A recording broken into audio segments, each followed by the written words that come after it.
یہ کہانی ہے ایک عظیم قوم کی، قوم سمود۔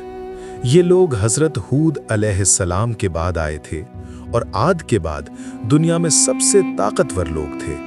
ان کے جسم بہت مضبوط، قد بہت لمبا اور ان کا شہر پہاڑوں کے بیچ بسا ہوا تھا۔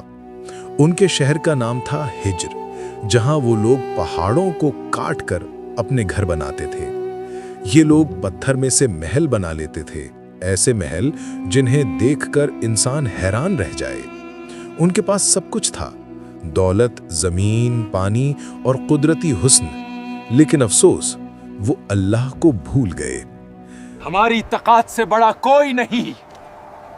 یہ شہر ہمیشہ امر رہے گا۔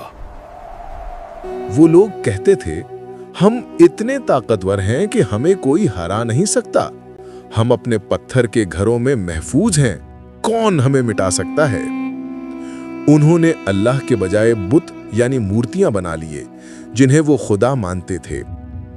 ہر جگہ پتھر کے بت اور ہر دل میں غمنڈ۔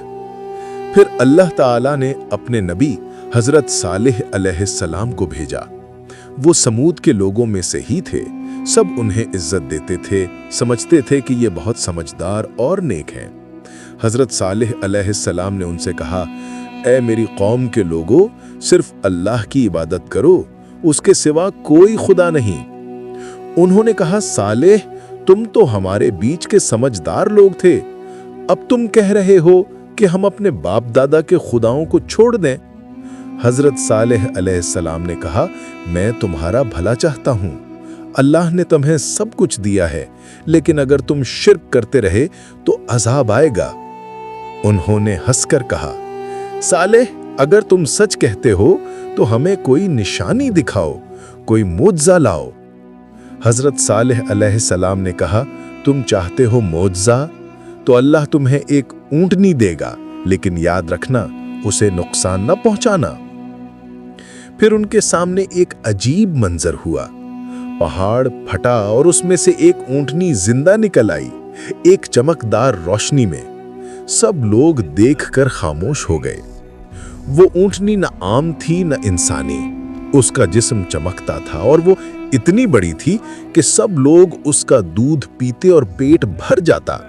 حضرت صالح علیہ السلام نے کہا، یہ اللہ کی اونٹنی ہے، اس کا ایک دن پانی پینے کا ہے اور ایک دن تمہارا، اسے تکلیف مت دینا ورنہ عذاب ضرور آئے گا۔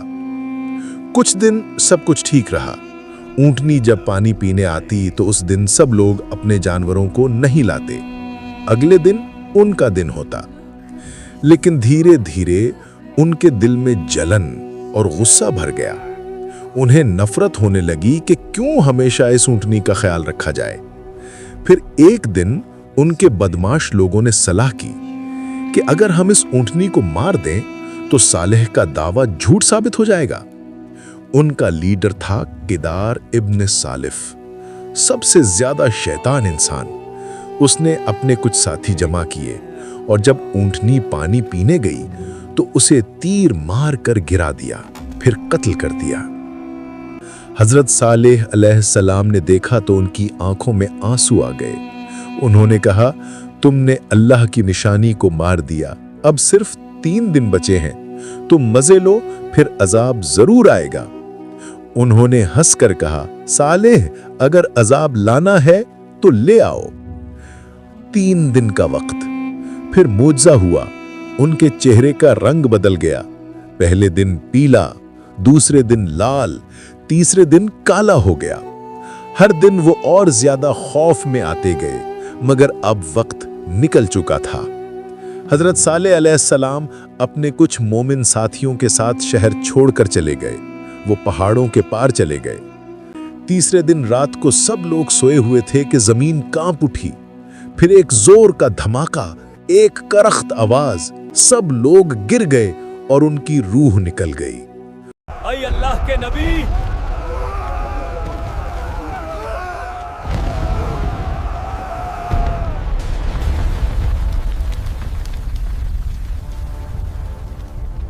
ان کے پہاڑوں کے محل، ان کے مضبوط گھر، سب کچھ مٹی میں مل گیا، کسی نے بھی بچ کر دم نہیں لیا۔